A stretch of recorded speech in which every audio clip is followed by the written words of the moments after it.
Hello again. Yet another video. Yeah, hopefully my new camera for my PC will arrive soon, and I'll be able to start recording these on my computer instead of on my phone. Anyway, I made a video a couple of days ago, a rant on the gaming industry because I was so frustrated. But yeah, I'm sat here thinking again.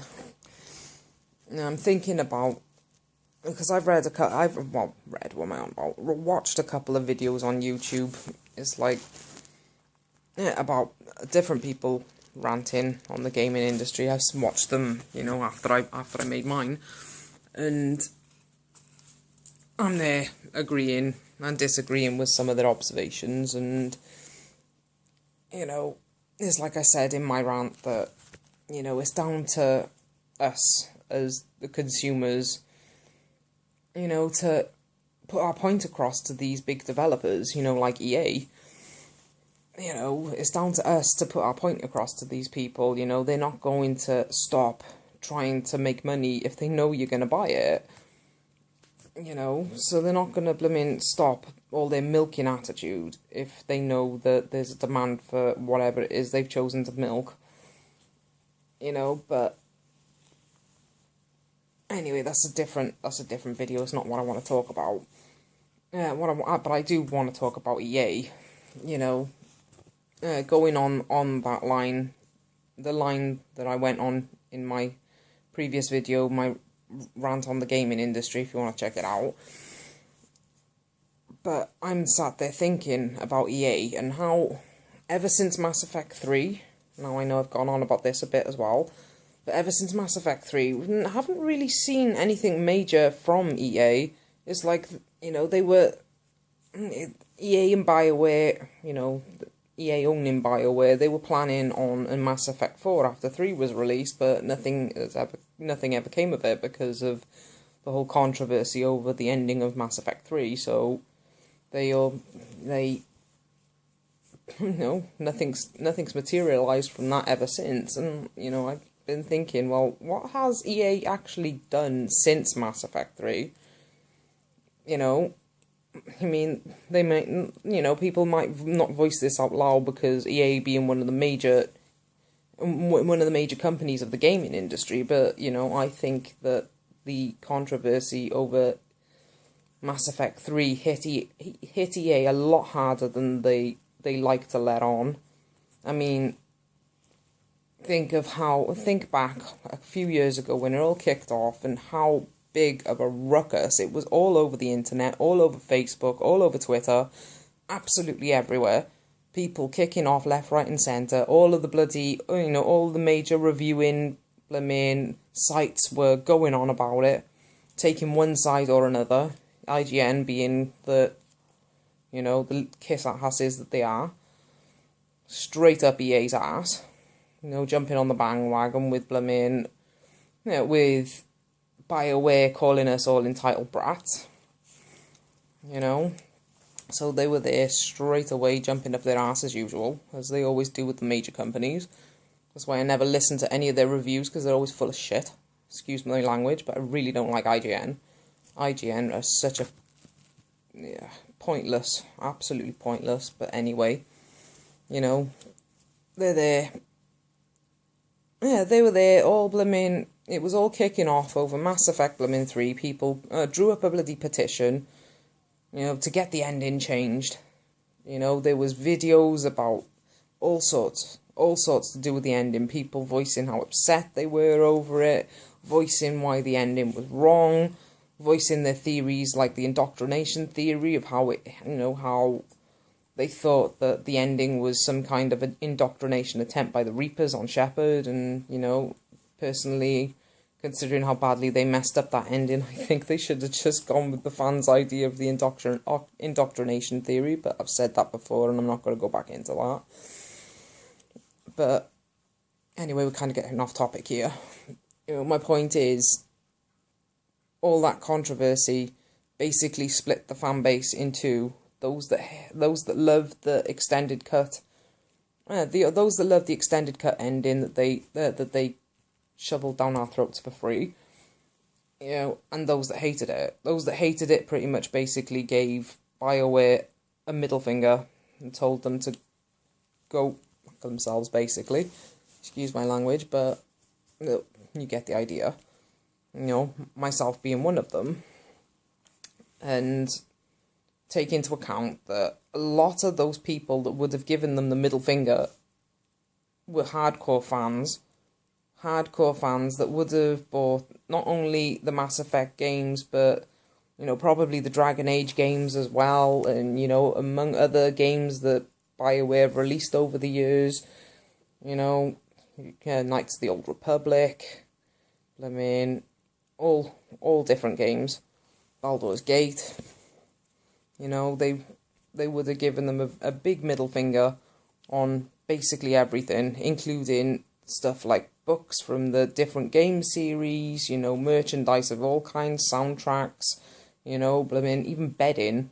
I know some people went so far as to even get bloody Mass Effect, I mean, yeah, quilt covers and pillowcases and blooming whatnot.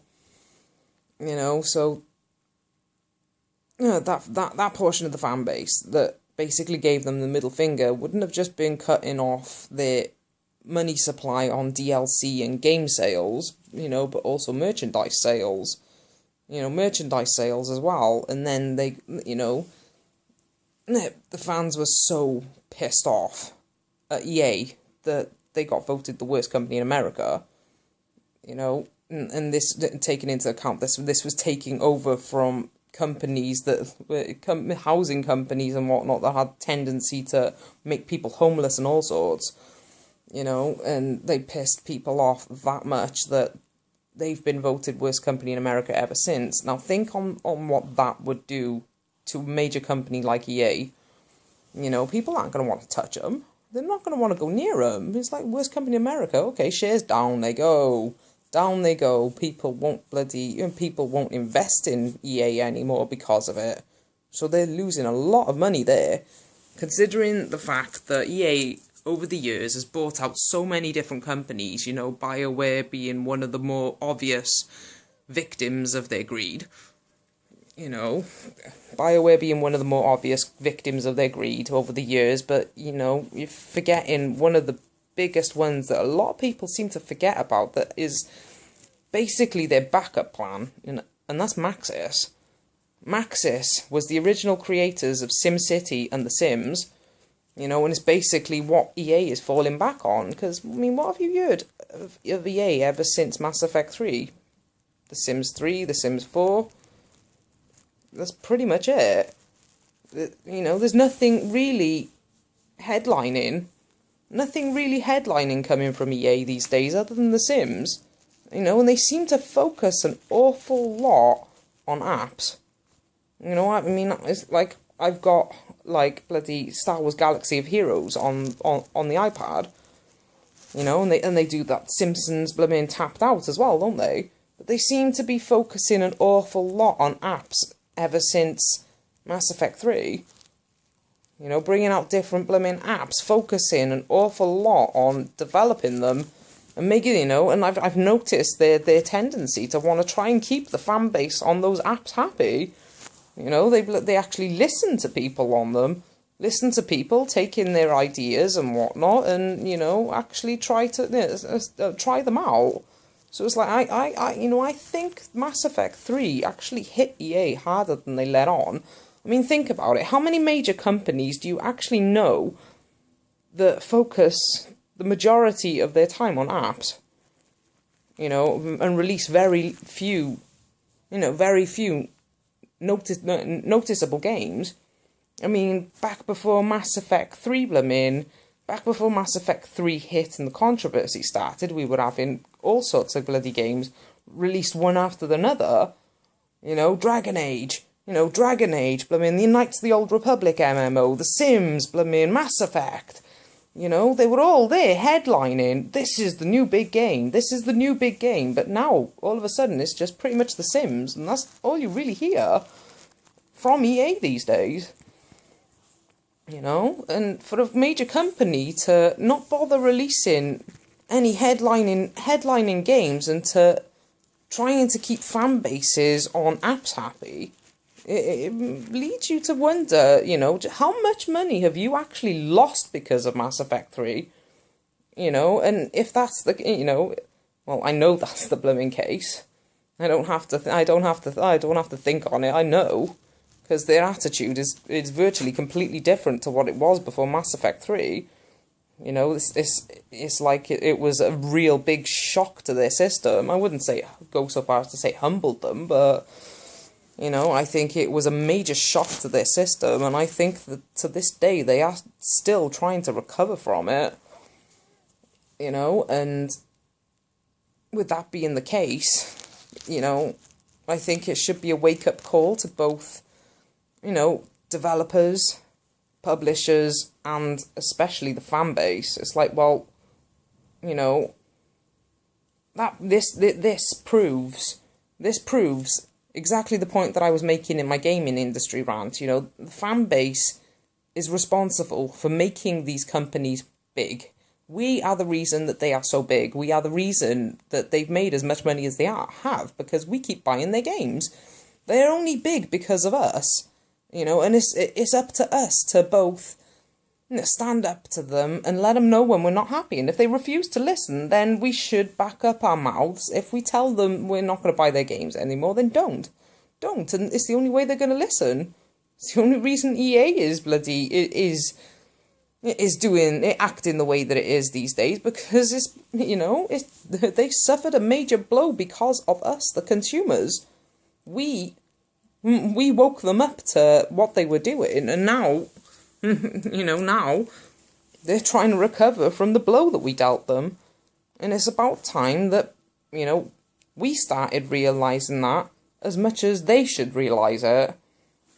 You know, because we shouldn't just keep sitting by and letting all these major companies take over the gaming industry. Take over the gaming industry and dictate that, you know, we don't need gameplay. We don't need gameplay because, you know, it's not our games. Our games don't need to last a lifetime. You know, like the old style games did.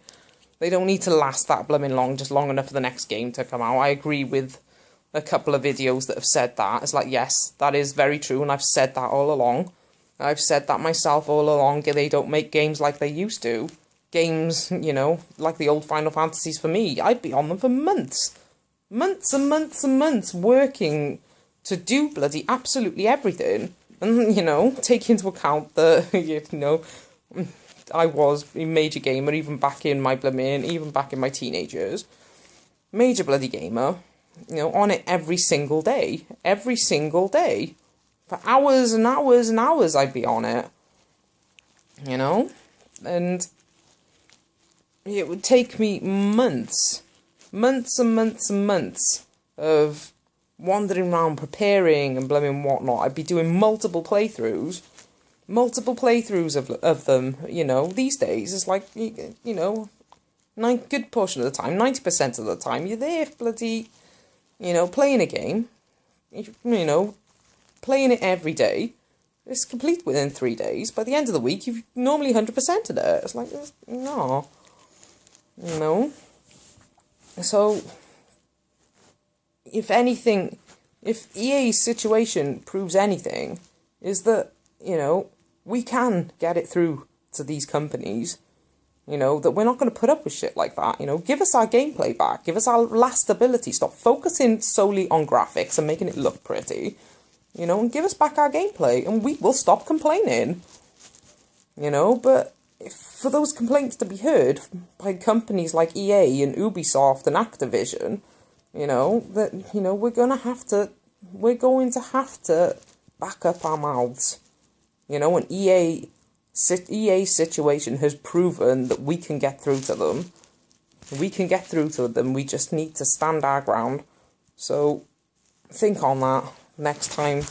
Yeah, next time that you're thinking of complaining and thinking, oh, well, they're not going to listen. No, they're not going to listen, so what's the point? Think on that. Remember that.